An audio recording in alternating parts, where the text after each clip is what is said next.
过我们看看川普真的把自己当神了，现在整个美国某一些人呢、也对他这个五体投地、集体膜拜哦。我们看到川普遇刺案满1周年，就是他在竞选的时候不是差一点被暗杀吗？白宫国会掀起了造神运动哦，说是他活着是为了拯救美国哦。我们先来看看他在这个美国的纽泽西大都会人寿球场哦，有一个2025年的国际足球的这个俱乐部里面的世界杯决赛的颁奖典礼哦。当您听到了美国国歌响起的时候哦，这个大荧幕里头呢，很多人鼓掌，可是更多现场传出了嘘声，尤其很多英国跟法国的球迷啊，其实对川普是不以为然的哦，所以他们在现场完完全全嘘他、嘘他再嘘他。可川普他不在意啊哦，尽管他有一点点抢到这个球星的风采，可是他反正他是老大，他什么事情哦以他说了为准。他甚至说了一段话，我们来听听看。1-year anniversary of Butler. What was going through your mind this morning when you woke up? I know that you're praising God you're alive, but a lot of people want to know how you're taking this day on this 1-year anniversary. God was protecting me. Maybe because God wanted to see our country do better or do really well, make America great again, but God was protecting me. 好，美国众议院的议长强生啊，他说，1年前的今天，上帝奇迹般的保全了川普总统的生命，透过他引导国家重返伟大哦。有一波造神的人，那当然有一波人是完完全全反对川普的。我们看到呢，白宫他还发布了90秒钟的一段影片啊，颂扬川普的生涯轨迹。这个对，大家看一下，这是现在的美国。另外一方面呢，川普对于反对他的人也是毫不留情，包括你看 Elon Musk， 他说要把他赶出去，有没有扬言？那另外有一位女演员，大家看一看哦，她是一名这个喜剧演员，她叫罗西对。那她这个罗西奥唐纳，她是美国的喜剧演员哦。那最近因为她常常批评川普，在她的喜剧上面呢，甚至在她的 social media 上面都对她公开有一些对立上面的一个状况，所以呢川普就直接讲说，你不符合我们伟大国家的最佳利益哦，我在认真考虑要剥夺他的公民身份哦。那一样。马斯克他过去也扬言说要把马斯克给驱逐出境哦，所以你不同意他可能就把你赶走哦，大概是这样的氛围。而另外，刚刚老师也提到了欧盟哦，最终得到了30%的关税哦，这么高的关税，欧盟真的是非常的惊吓，因为他们认为他们该做的都做了。那这样关税大刀，欧盟要不要反制哦？其实我们看到冯德莱恩本来第一时间说他要反制，可是现在感觉又缩了哦，说要延长到8月，就是这些反制的措施。因为像是白宫的经济顾问就说，如果你想反制的话，那你可能会得到更可怕的关税的报复，因为川普对目前的关税协议还不满意啊。如果你不改善，新的关税将如期生效。本来欧盟的报复方案是什么呢？限制美国商品跟服务进入欧盟市场，还可能针对其他的经济领域采取一些措施，像是那个时候川普寄出了钢铝50%的关税，欧盟就想要就列出了大概210亿欧元的美国商品要做一些措施包括高关税。那本来呢，他们让他暂缓的意思就是说，如果美国有善意的回应呢，他就不实施了。可是现在关税实施了，美国的这个看起来很不友善的一个高关税实施了，照理说欧盟应该立即来报复，可是现在不知道为什么他缩了，宣布延后。而另外呢，包括川普的30%的高关税报复措施出来之后，欧盟要开始研究涵盖包括将近720亿欧元的美国商品，那他也是在嘴巴讲，可是真正要实施，我们现在还没有看到。而另外呢，欧盟打算跟加拿大、日本一起结盟来对抗美国的关税，希望可以降低农产品跟酒类的税率。那加拿大呢？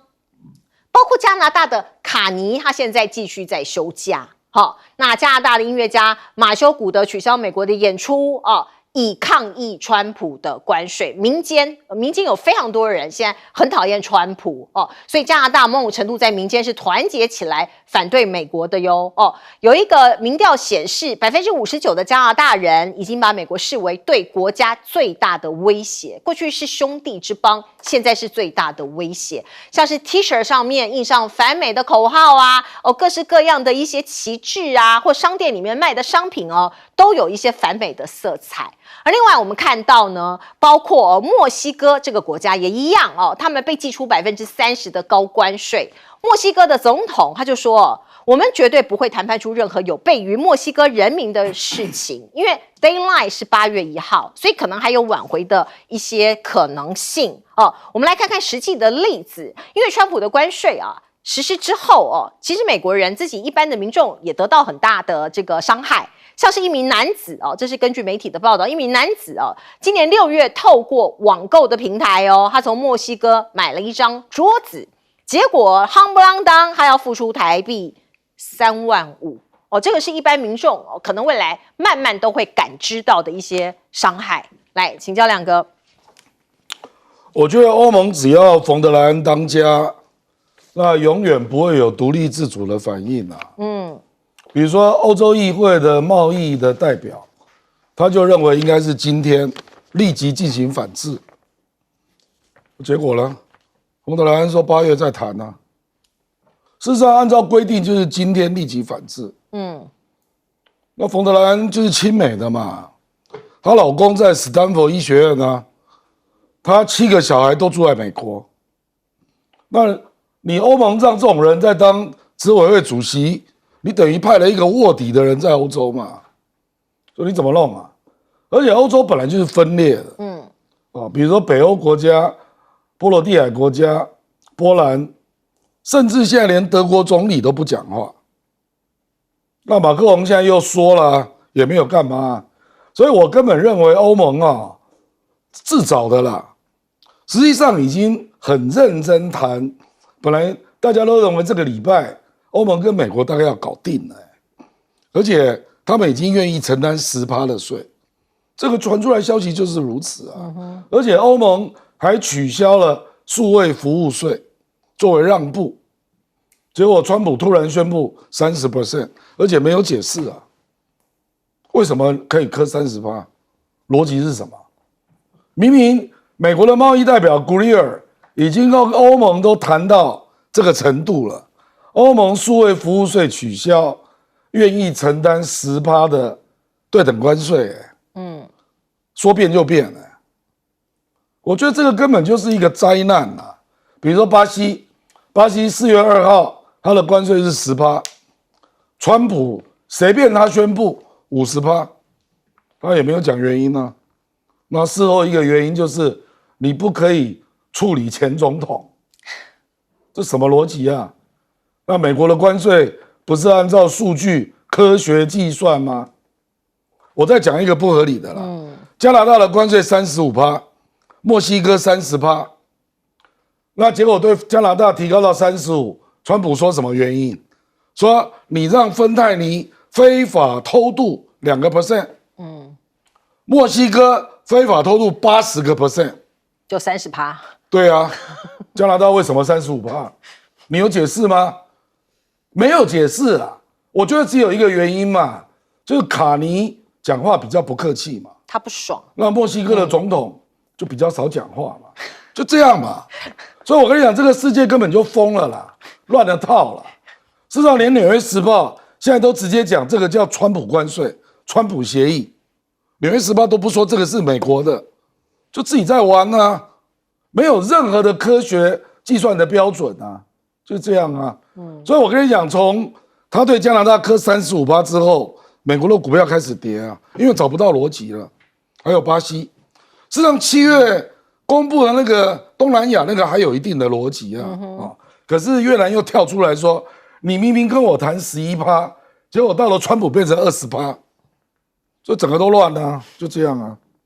对，所以越南还这个整个市场全部开放，结果还得到一个20%的关税。老师，我觉得这武林只有一个盟主了，目前呢，而且他武功真的很高强了，他想打谁就打谁。但是你知道黑道里面有时候蛮有道义的，但也有人没有道义。基本上他就是一个黑道的老大。他今天呢是一个没有道义的黑道老大，所以谈什么逻辑的，根本不需要逻辑嘛。他要打谁就打谁，而且他最重要是国家利益和私人利益是扯不开的。他今天你得罪了我不爽，你就除籍，对不对？卡尼，你竟然敢那么凶啊？你以为你这学经历背景这么强，受到大家爱戴，还上任的时候讲了好多大话，让加拿大人好喜欢呢。我更不爽你，他当然要磕你。我觉得非常明显，就是说所有的国家到现在为止，我跟你讲，没有人敢怒不敢言呐。谁能反他？欧盟最后，欧洲现在都是一个欧洲猫，虎都变欧洲猫啦。我们想想看，什么叫欧盟？欧盟28国家，现在英国退出了以后，27个国家，27个国家谁是老大？就德国、法国嘛。只有德法的东西最好卖啦，大家磕了就是德和法，其他小国，希腊、其他国家，请问一下，希腊也这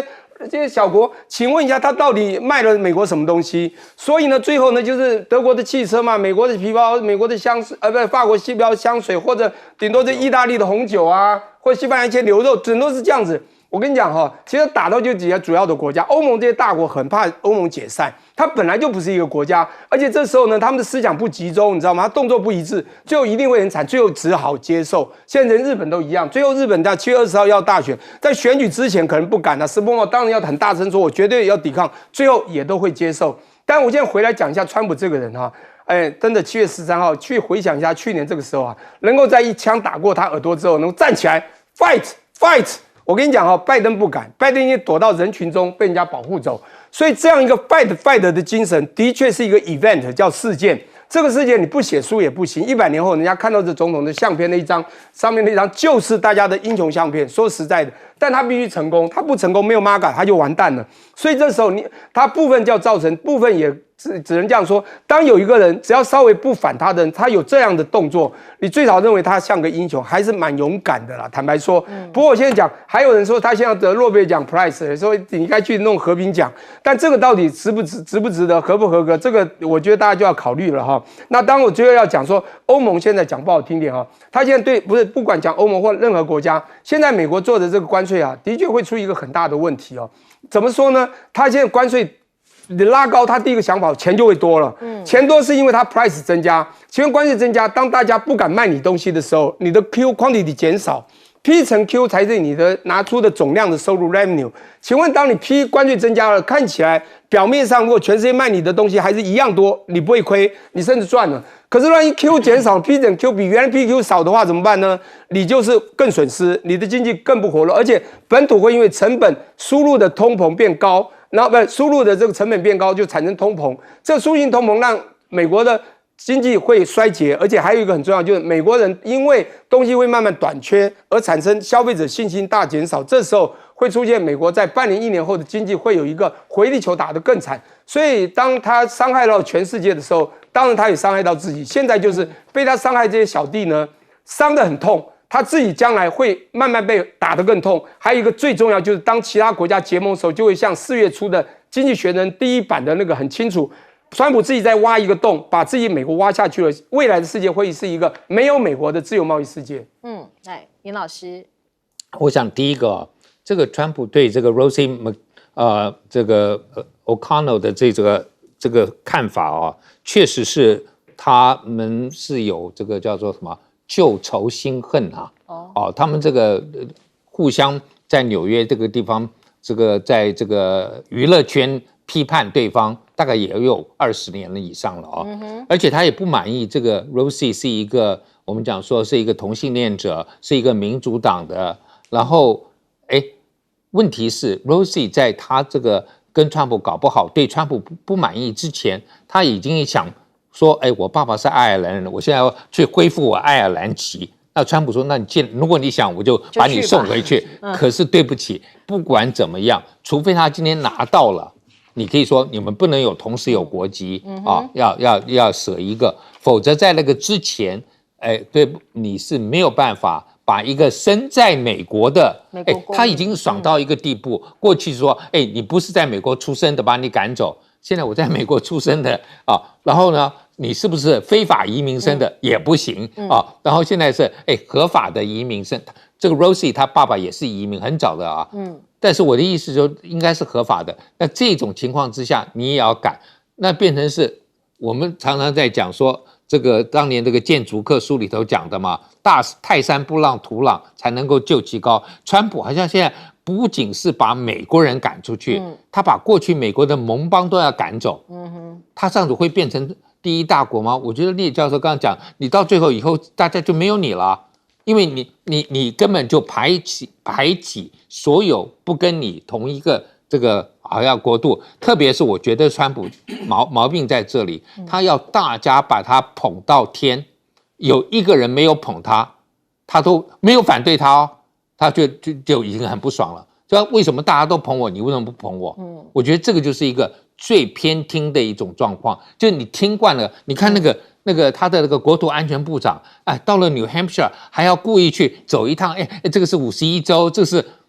故意去整一下，这样子让川普听的也爽。我觉得这种动作都是一个很危险，一个会有暴君的这种末日的状况。我觉得美国人要去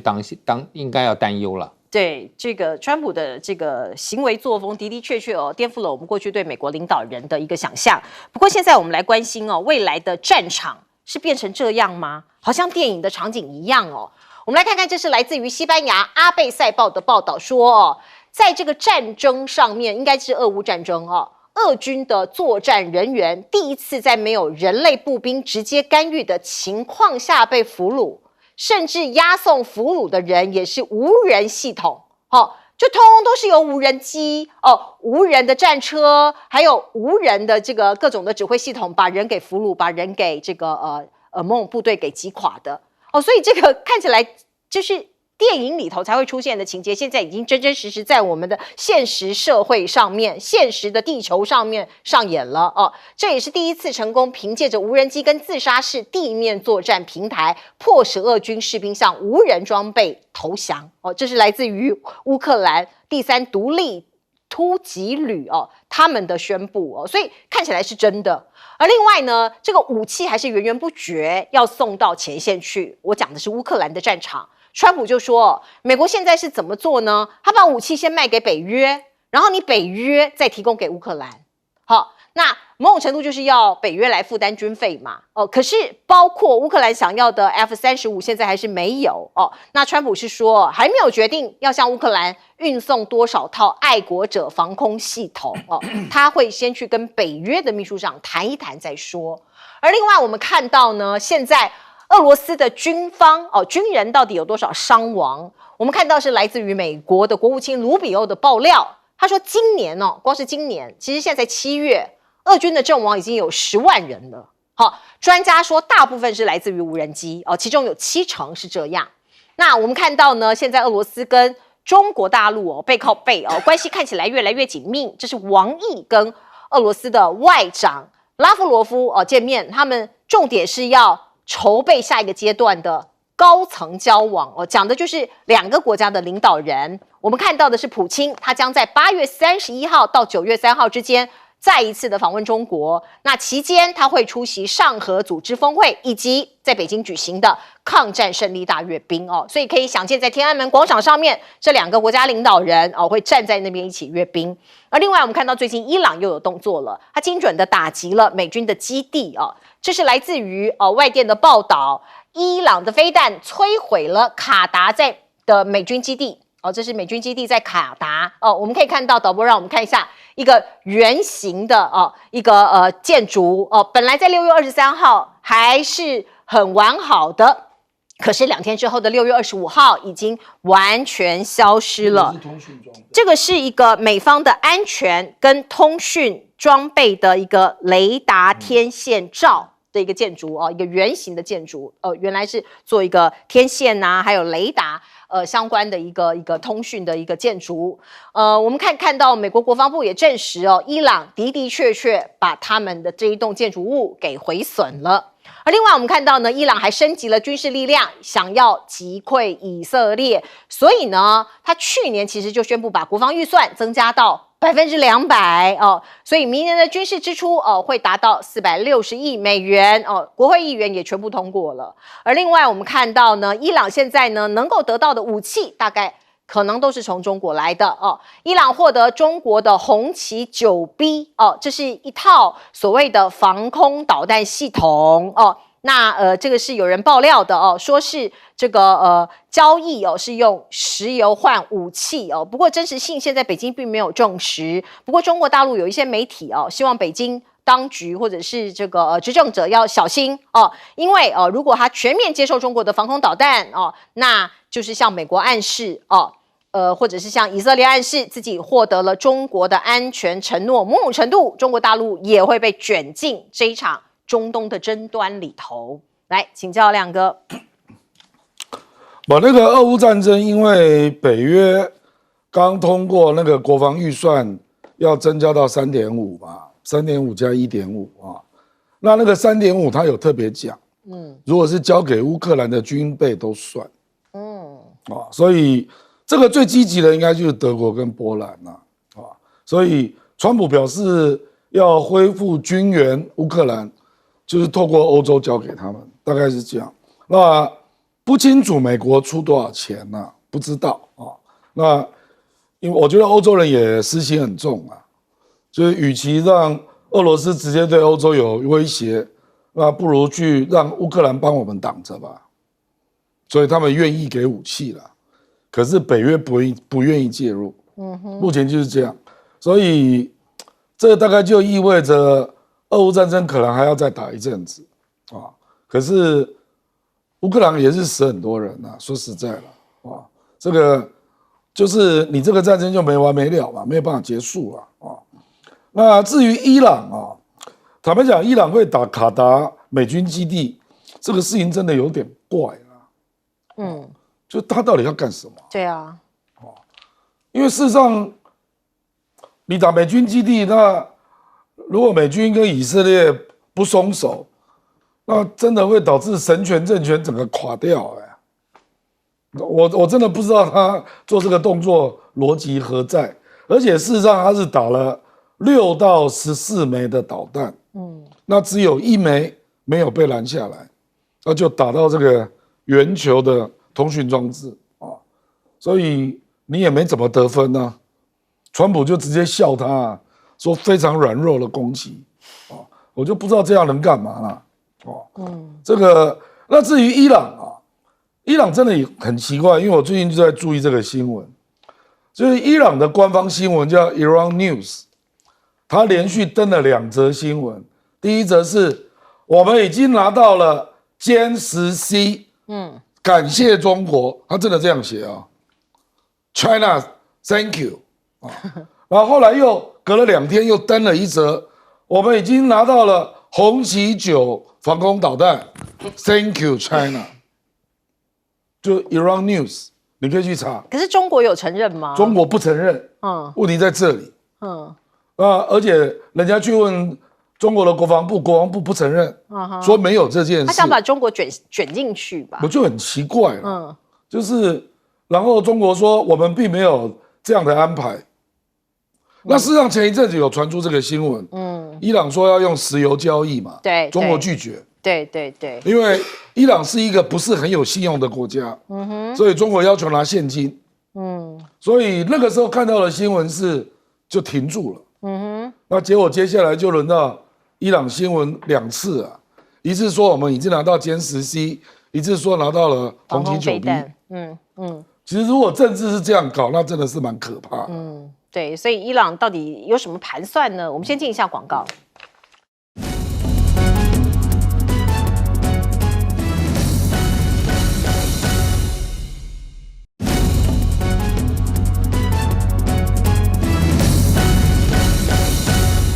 好，请教聂俊中老师。OK， 我先讲一下，刚才我对那个刚亮哥讲到一个那个为什么伊朗呢会打卡达这些事件，我有我的一个想法了我觉得当时呢，他在6月3号联想打的原因非常简单，他只要告诉美国说，我知道你是武林高手，你是武林老大，但是呢，我也有力量，请不要随便。那我打你们的基地，但是我先告诉你，所以当时川普有说，他谢谢他们呢，你谢谢你预警才把人先撤走。然后打了以后，他还因为他告诉了你，他还用防空去挡到非常多飞弹，但是还是有人还是有命中到。所以这只是告诉美国说，当然如果要打的话，你不会不受伤。我觉得他是有一种预警现象，告诉你我们还是有实力的。第二个呢，我要讲一下，我觉得在全世界军援都有一个状况，大家都不希望自己被打得很惨，所以代理人战争非常重要。而且我觉得这是一个 two stage 的代理人战争，就双层式的。所以美国呢非常聪明，它部分呢会军援这个乌克兰，还可以换一些东西。它还有呢加的另外一个小老弟，次级的小老弟叫北约，是一个组织，我给你，你来给他。这个概念啊，跟上次呢伊朗伊战争有点像，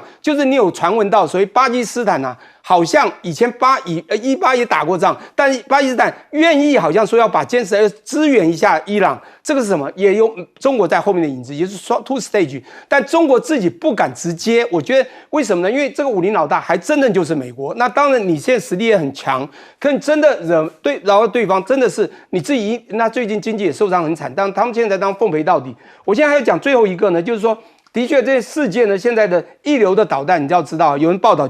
中国非常强啊。它红旗是一个，你知道它的有2颗是攻击的，东风是最知名的、最复杂的，还有一个就是霹雳嘛。这是巴基斯坦坚持带的不是霹雳吗？霹雳可以打到150、180公里，这都公里。但有一个叫防空的，现在很多国家在内陆国家都需要防空，像塞尔维亚最近东欧，你没有听到那个声音，他们也买了、那个250这个部队那种防空部队的这个亚利西奇就在讲，他非常欣赏这个，他在去年去参加了这个国际的那个航空展，就发觉中国的那个。防空非常棒，因此他们也要采购了红旗19，我觉得都是事实。但是因为这个有点敏感，在伊朗这个地方，我觉得它交换是有它的可能性。为什么呢？它的确用武器交换它石油。第一个，它买卖石油，它可以得到有在民用、军用对它都很有帮助，可以让它的整个民生可以顺畅。第二个呢，是它的那个军售之后呢，它会拿到真正的经济的实惠。是最后一个很重要，叫稳定中东，因为中东如果不再给一些军援的话，以色列和美国基本上控制了全部中东、伊朗或者其他的所有的那些珍珠港这些都没有未来了。好，进一下广告。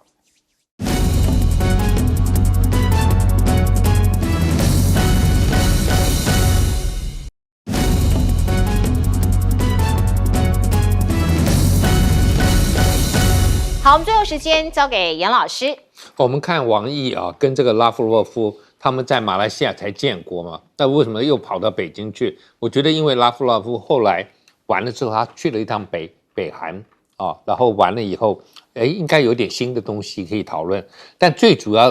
2个人的见面，就是大陆要跟美国叫板的意思，就是说，中国跟俄罗斯的关系是上不封顶啊。然后呢，你今天如果加强对俄罗斯，我还是会跟俄罗斯站在一起。那这种情况之下，美国就没有办法也全力来对抗中国在亚太地区。反正这2个都觉得说，反正唇亡齿寒，我们一定要彼此呼应。你在那边乌克兰继续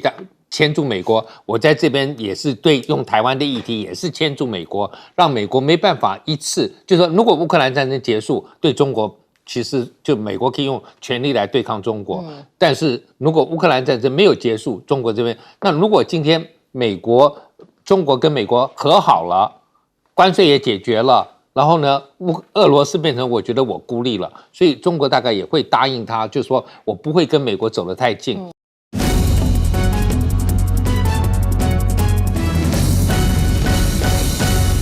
好，欢迎您回到新闻大白话的节目现场。在风灾过后，我们看到很多地方都受灾严重。赖清德到现场去勘灾，要灾民自立自强，结果现在闹出人命了。我们来看看。我跟大家报告吼，因为咱国军最主要的任务就是保护国家。这风灾啦吼。真正啊，必要的时阵，国军来帮。无你万项代志拢需要国军。那真正国军无用的时阵，无凭即摆你看关键是，但是真正当着那迄天若有真正发生的时阵，知影嘛？哦，唔敢背住，我咱那个来背啦。我拄则伫手机会通呢，我无呢，阮拢袂通，阮这嘛无水无电无网络拢无啊。手大哥来，你稍等来，过国文会使啊。好，你看到赖总统呢，面对灾民的态度呢，现在已经引起争议了。而且刚刚大家有听到吗？他要灾民自己爬上屋顶，发生悲剧了。我们看到嘉义六角乡有一位81岁的老先生，他爬到屋顶上面去修缮，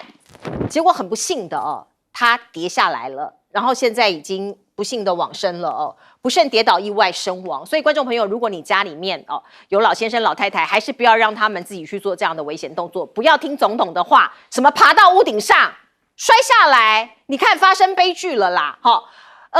这样子的画面呢，不断传出来，这样的消息不断的传出来，当然是悲剧。所以我们看到网络上有一些年轻朋友就说，赖总统的第4奖、第5奖暂停哦。我们看到包括后面的第5奖、第6奖都延期了，其实它还在进行，包括要大家自立自强，不能什么事情都靠国军，这是第5奖，还有包括自己去爬屋顶，这叫第6奖。第7奖是什么？讯号可以通啊。怎么会说手机都不通？郭国文都可以通啊！观众朋友，总统到底是不懂得名模还是怎么样？这个他在这个台南的本命区这是他过去执政过的地方，他在得罪他自己的选民吗？我们其实也不是很懂所以问了总统府，总统府告诉我们说，这是媒体断章取义，并且他点名 TVBS。说恶意下标，断章取义呀，那罔顾事实这个我们也给观众朋友来自己来评断因为像是相关的影片呢，我们在刚刚上一节的新闻里头也都有播出给大家看了。那另外我们再看有很多人，当然有民怨就是下一次我不投给你如果你对执政者不爽的话，你下一次就不投给他。可是现在我们还有面临到一个大罢免。7月26号要投票了，可是只能罢蓝，因为只有蓝营的这些立法委员通过第1阶，绿营的没有人没有办法，你想投票也罢不了他。不过有一个这个风向球这是昨天民进党南投县议员陈玉玲的罢免案结果是不通过中选会说这是同意票没有达到1/4的门槛。我们仔细来看看，其实那一天出门投票的南投的乡亲啊。大概有12160票，67%的人是投同意票，希望他下来不同意的只有32.55%，可惜没有通过这个所谓1/4的门槛。不过我们来看看这个地方，过去民进党，我们先看民进党包括2025年草屯镇长补选民进党的得票率是35%。2024年总统大选的时候，民进党的得票率是39.65%，这一次补选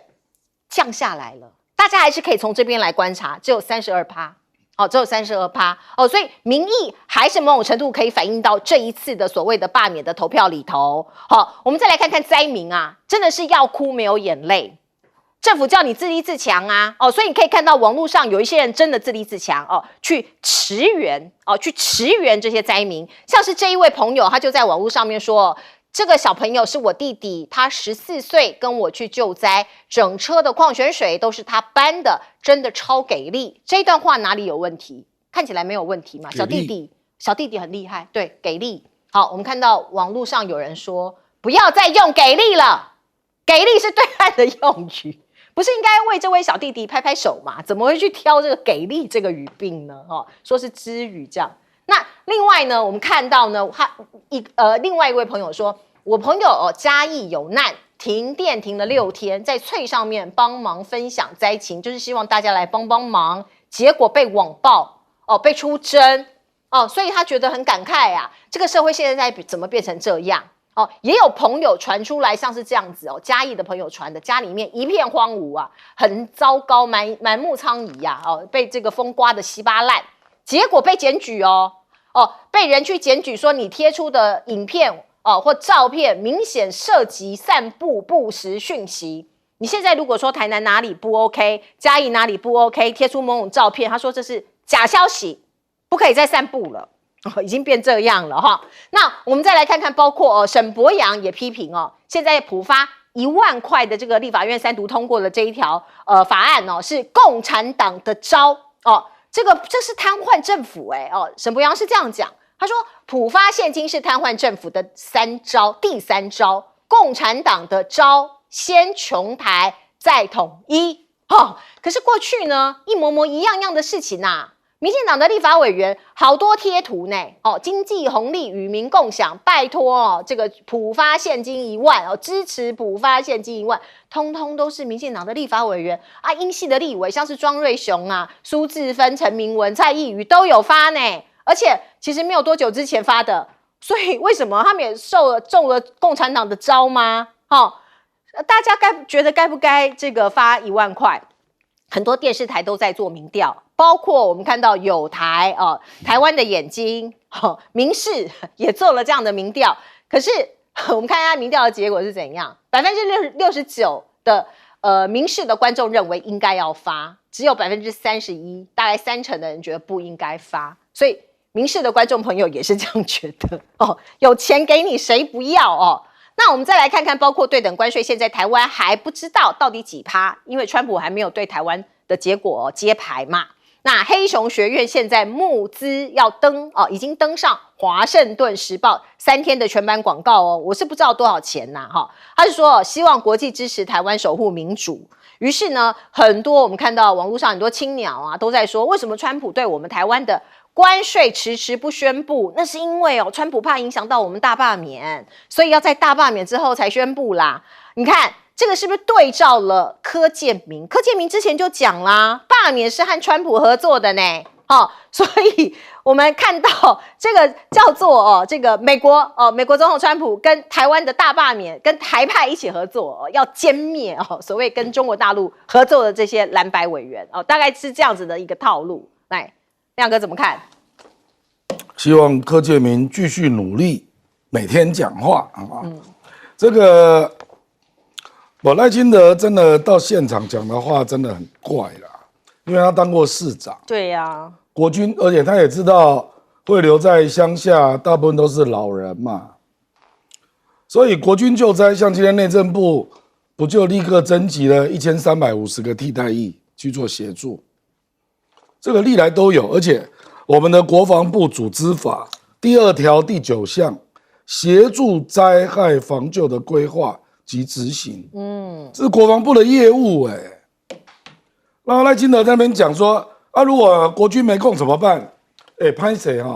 他讲的是汉光演习啦，汉光演习我们投入2.2万国军，我们的国军有18万多所以不知道他在讲什么怪不得沈富雄会说你可不可以少讲一点你就去人到了，坦白讲这种救灾以前李登辉最聪明，你如果总统要到就带物资来嘛，带协助来嘛，不然你带嘛是来练销的基本上都只有带话来2串胶，你不觉得吗？就带话来一下讲国军不一定有空一下讲你不敢爬你要自己爬啦，你怎么不去想乡下剩下哪些人事实上我们看到有一位阿嬷好像晚上因为停电嘛，七股的一个88岁的阿嬷，对啊，点蜡烛嘛，对不对？结果好像烧起来嘛，对，不幸葬身火窟。那也有另外一个老人家就爬屋顶，结果摔下来，刚刚发生的在嘉义，这种不幸的事件实际上都是可以防止的嘛，对不对？所以我觉得，坦白讲，我的感觉啦，因为他当市长到当行政院长，拢足顶级的啦。我认为他是心不在焉，心不在焉，他在想别的事，想什么？汉光演习大罢免他在想这种事所以他漫不经心我就是心不在焉，因为赖清德不是这样的人，他如果注意的是，他不会犯这种错啦。他当以前市长哪有这种事？对呀，我就觉得讲话奇怪，你糟奸到这个程度，他当行政院长也不会犯这种错所以我觉得最可怜的是我们总统府的郭雅慧啦，还要帮他凹，对不对？因为这个是很明显就是漫不经心才会犯的错，我就不相信你林俊宪、陈亭妃、黄伟哲会犯这种错，对不对？所以我觉得这个就是台湾的悲哀啦。今天已经第7、第8天了，第7天了，对不对？我知道还有很多地方还没清干净而且还有4000户停电，这个实在是很离谱。因为我甚至在大陆都看到这个贴文呢，说台湾竟然有1个礼拜之后还在停电的地方，到今天还在停电，不可思议啊！而且坦白讲，到了第3天，冰箱里面的东西都坏光了啦。那也有人在等说救济物资很多地方都没到嘛。而且坦白说哈，我们能够报道的，那算他运气还不错，得到关注。有画面没有报道的呢？还有绿媒，你要不要凭良心问自己啊？你是不是报道的比较少？有些甚至都没有报道。是啊，是啊，那绿媒在干嘛？在报绕境啊，大罢免，大罢免呐。所以我觉得这个政府已经疯了啦，就像李文忠批沈伯洋一样嘛，普发1万，沈伯洋说这个是共匪要求的，共匪的招。李文忠说你是反共反到起笑呀。我觉得就是这个情况啊，就是因为大罢免行情越来越不好，赖清德非常的焦虑了，才会有这种状态。有很多地方的灾情哦，这个画面出来了，可是因为有台比较少报道，所以很多人以为是假新闻所以还上网去检举，逮捕的灾民好不容易把这个画面传出来，结果被检举是假新闻，真的是情何以堪呐！介中老师 ，OK， 我是这样认为，台湾现在有一个问题，就是开车的人不太会开车，然后把开车乱开，然后会带进一个死胡同。曾经有人就在讲，前一个执政党呢开过大车，那不管他开车的方向对与不对，但他最少开得很稳。但我觉得后来呢，一个新的执政上来之后，他们并不这么的会开车，但他想操纵这种大车，而且是有点乱开，所以一路都出了问题。我觉得一个最重要，像这次停电，能够不管它停多久，重点在问题为什么会停这么久？这个当然从我们核电这个所谓的零核计划一路的推，你就会发现整个政策的偏误带到了台湾进到一个死胡同。可重点来了，这问题是他们的问题吗？是，但也不是，是最主要是台湾人民的问题。因为台湾人民很怪，就算你被骗了、被误导了，你都还信以为真。我觉得民主很怪啊，民主有3大缺点。第一个呢，是他大部分人都会自私自利，你给他糖吃好的，他会觉得好。第二个呢，盲目盲从。第3个，人云亦云啊。我觉得这3个问题出现到很大，也就是当一个真正领导一个国家的团队，当他们所用心不轨，也就是他们想要的东西不是真正要治国的时候，他只要做文宣，只要来给你很多的很奇怪的异类教育，你就会走到另外一个世界。我必须这样讲，就比如我们讲总统现在的10讲，到底10讲为的是什么？我先讲一下目的，你是要振奋人心，要把我们的这个中华民国把它带到另外一个伟大的世界，还是你要秀自己，告诉你自己多棒，会讲我有你很多理念。第二个，我觉得他也是在秀他的理念，这个理念呢，说不好听，里面有点硬凹，甚至我觉得这个理念就是要中心他自己稳固他的思想，而就是打击异己。包括杂质说，我相信在场的人大家都听过，都知道什么叫杂质。好，重点来了。这个中心思想又怎么来的呢？就算它很偏颇了，但也不用担心。为什么？从1996年李登辉上来2年后，我们的身份证从大的改成小的，连对岸的所有的祖籍都不能知道，变成你这是台湾生之后，像我当然不管祖籍哪里，但我台南生，一路走过来，告诉你，你就是在地，没有错，我们都在台湾长大，台湾村长，我们生于斯，长于斯，这个生于斯，我们爱这个土地，可是不是你所带我们要走的那个路线。所以我觉得出了一个最大问题，也就是他们现在抓到一个保命牌，什么呢？就是凡事皆抗中。像你刚刚讲沈伯洋开玩笑，普发跟对岸有什么关系？第二个呢，再来介入反霸，说中国现在一直用各种力量介入反霸，你去看一下各种讯息，这讯息怎么来的？第二更严重，他说他这个罢免就是要罢共产党，他罢这个变成罢共产党，然后反正你只要支持，像我们只要声音稍微支持我们比较走和平路线的，他就认为你就是舔共。那这个路线，请问一下，以前爱中华民国的这些子民，他情何以堪？我觉得他在带的就把他的中心思想把台湾带到另外一个世界。所以我觉得他们很有心的怎么样呢？认为让人民带入有个被破坏幻想症，就是我们的对岸中国会破坏你。那我觉得他很坏心的，就是真的有点阴险的误导啊，让我们制造纷争跟对岸，让台湾的路呢越走越偏。来，严老师。我想看灾政治学过去大家对地方首长的要求都比较高，那然后总统出现的时候，大家会检讨一下，比如说蔡英文那个时候啊，会被大家检讨什么做了这个战车进去啊，没有真正下到那个民间去。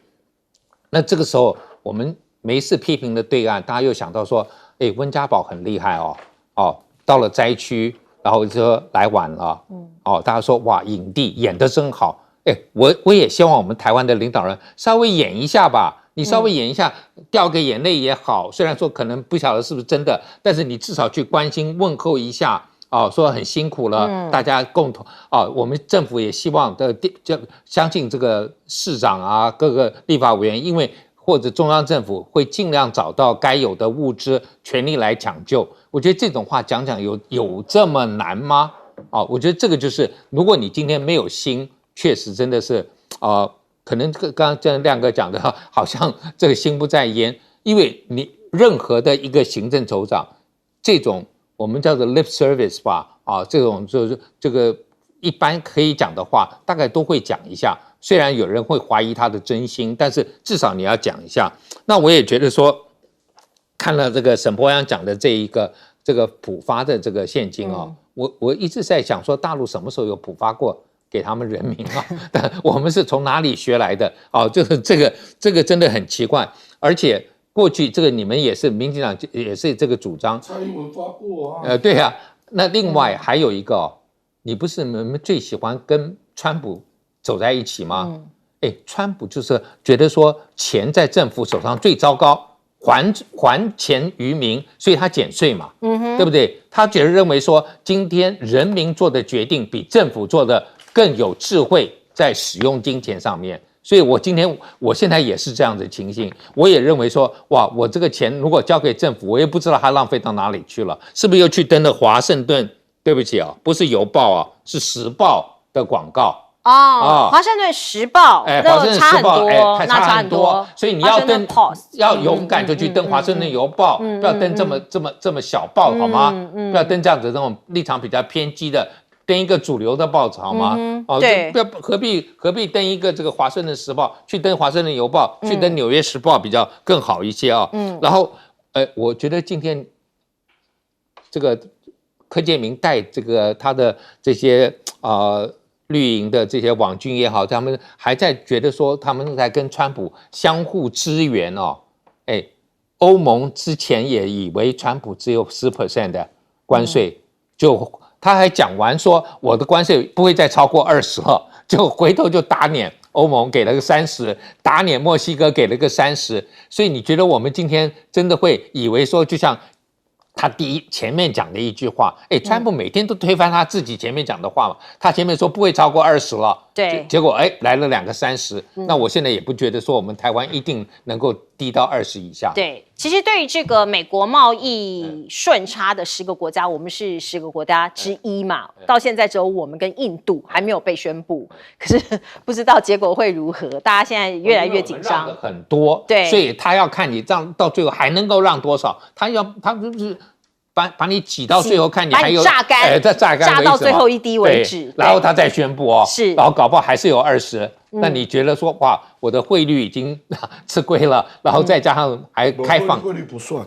不是我说已经吃亏了汇率了，加沙，然后再加上这个我讲的，就是说他还开放他很多东西进口，